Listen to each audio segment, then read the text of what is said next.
Hello everyone, welcome to Sreeja kitchen. ఈరోజు వీడియోలో ఒక హెల్దీ బ్రేక్ఫాస్ట్ రెసిపీ రాగి బందోస్ అనమాట. వీటిని ఇన్స్టెంట్గా అప్పటికప్పుడు చేసేసుకోవచ్చు. మన ఇంట్లో దోశ పిండి కానీ ఇడ్లీ పిండి కానీ లేనప్పుడు బ్రేక్ఫాస్ట్ చేయాలి, అది కూడా హెల్దీగా చేయాలి, క్విక్గా చేసుకోవాలి అంటే ఈ రాగి బందోసలు ట్రై చేయండి. చాలా బాగా వస్తాయి అనమాట.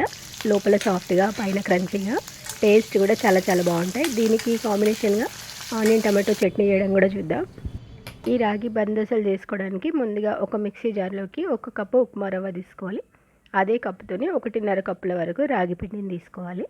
తర్వాత ఆ కప్పుతోని 1 కప్పు పెరుగు, ఒక 1/2 కప్పు వరకు నీళ్ళని పోసి ఇది మంచి మెత్తగా గ్రైండ్ చేసేసుకోవాలి. చూసినా కదా, అట్లా గ్రైండ్ చేసేసుకొని ఒక బౌల్లోకి వేసేసుకున్న తర్వాత ఇంకా కొంచెం ఒక 1/2 కప్పు వాటర్ వేసేసి దీని అంతా అట్లా కలపాలి. దీంట్లో రవ్వ వేసినాం కాబట్టి అది ఇంకొంచెం గట్టి పడుతుంది అనమాట. దీంట్లోకి వెజిటేబుల్స్ ఏమన్నా మన ఇష్టం వేసుకోవచ్చు. ఇక్కడ నేను ఆనియన్, క్యారెట్, కొంచెం కొత్తిమీర, పచ్చిమిర్చి వేసేసుకున్నాను అనమాట.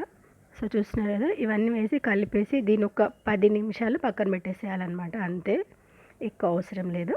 ఈ బ్యాటర్ అనేది కొంచెం ఇట్లా గట్టిగా అవుతుంది అనమాట, అంతే. సో అట్లా అయిన తర్వాత మనం ఇప్పుడు దీంట్లోకి వంట సోడా వేసుకోవాలి. ఒక 1/2 స్పూన్ వేసుకుంటే సరిపోతుంది అనమాట. సో దానిపైన కొంచెం వాటర్ యాడ్ చేసి మళ్ళీ ఒకసారి దాన్ని అంతా మంచిగా కలిపేసుకోవాలి. ఇంకా ఇప్పుడు మనము దోశలు వేసేసుకోవచ్చు అనమాట, బందోసలు. సో దానికి ముందు ఇక్కడ చట్నీ చేయడం చూద్దాం. ఒక కడాయిలోకి కొంచెం ఆయిల్ పోసుకొని శనగపప్పు, మినపప్పు ఒక్కొక్క స్పూన్ వేసుకోవాలి. ఇంకా ఎండుమిర్చి ఒక 3, అల్లం, ఎల్లిగడ్డ కూడా వేసుకోవాలి. దీంట్లో పచ్చిమిర్చి కూడా యాడ్ చేసుకోవాలన్నమాట. 2 కలిపి చేసుకుంటే బాగుంటుంది. సో చూసినారా, పచ్చిమిర్చి కూడా ఒక 3 వేసేసిన నేను.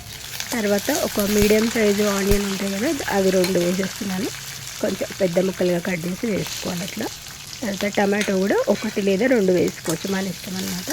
ఇదంతా జస్ట్ ఆనియన్ కొంచెం అట్లా మగ్గిన తర్వాత టమాటా ముక్కలు కూడా వేసేసుకొని కొంచెం కొత్తిమీర వేసేసుకోవాలి. తర్వాత తగినంత సాల్ట్ వేసేసుకొని కొంచెం చింతపండు వేసేసుకొని దీనంతా మంచిగా కలిపేసి జస్ట్ ఇట్లా మగ్గించాలన్నమాట. ఒక 5-10 నిమిషాలు మగ్గితే సరిపోతుంది. మూత పెట్టేసి తొందరగా మగ్గిపోతుంది అనమాట, సాల్ట్ కూడా యాడ్ చేసినాం కదా. సో చూసినా కదా, జస్ట్ అట్లా మగ్గిన తర్వాత కొంచెం జీలకర్ర ముందే వేయాలని మర్చిపోయాను, ఇప్పుడు వేస్తున్నాను. సో జీలకర్ర వేసేసిన తర్వాత మనం ఒకసారి అట్లా కలిపేసి ఇంకా ఇది కొంచెం చల్లగా అయిన తర్వాత గ్రైండ్ చేసుకోవాలన్నమాట. దీంట్లో అవసరం పడితే కొంచెం వాటర్ యాడ్ చేసుకోవాలి. అంతే, జస్ట్ ఇట్లా సింపుల్గా చేసేసుకోండి. ఈ చట్నీ చాలా చాలా టేస్టీగా ఉంటుంది. పల్లీలు, పుట్నాలు అట్లాంటివి ఏం లేకపోయినా సరే మనం ఉల్లిగడ్డ, టమాటా ఉంటే అట్లా వేసేసుకోవచ్చు అనమాట పచ్చడిని. సో ఇప్పుడు నెక్స్ట్ బందోసలు చేసుకోవడానికి ఇట్లాంటి తాలింపు పెట్టే ప్యాన్స్ ఉంటాయి కదా, చిన్నగా అట్లా లోతుగా ఉండే ప్యాన్లోకి కొంచెం ఆయిల్ పోసేసుకోవాలి. ఆయిల్ వేడైన తర్వాత ఈ పిండిని ఒక 2 గంటల వరకు వేసేసుకోవాలి.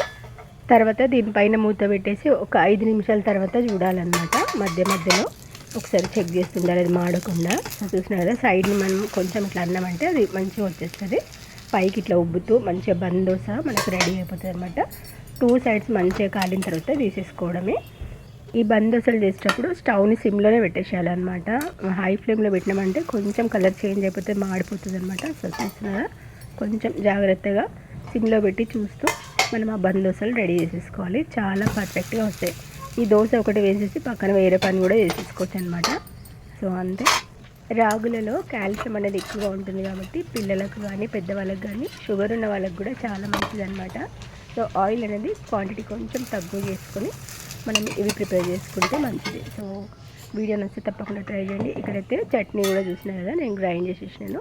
దీన్ని అంతా ఒక బౌల్లో వేసేసుకొని ఇంకా సర్వ్ చేసేసుకోవడమే. ఇది మనం ఫ్రిడ్జ్లో పెట్టుకుంటే 2-3 రోజులు ఉంటుంది అనమాట నిల్వ. దీని అయితే నేను తాలింపు పెడతలేను, జస్ట్ అట్లనే తినేసేయచ్చు. తాలింపు పెట్టాలనుకుంటే పెట్టుకోవచ్చు. చూసినా కదా, బందోసలు ఎంత బాగా రెడీ అయిపోయినాయో. పొద్దున్నే బ్రేక్ఫాస్ట్ చేయాలంటే ఎక్కువ హడావిడి లేకుండా ఇన్స్టెంట్గా అప్పటికప్పుడు మనం హెల్తీగా, టేస్టీగా ఈ బందోసలను చేసేసుకోవచ్చు. చూసినారు కదా, లోపల మంచిగా మెత్తగా ఫ్లఫీగా ఉంటాయి, పైన క్రిస్పీగా ఉంటాయి, చాలా చాలా టేస్టీగా ఉంటాయి. మీరు తప్పకుండా ట్రై చేయండి. వీడియో వస్తే కనుక like, share and subscribe. Thanks for watching. Bye bye.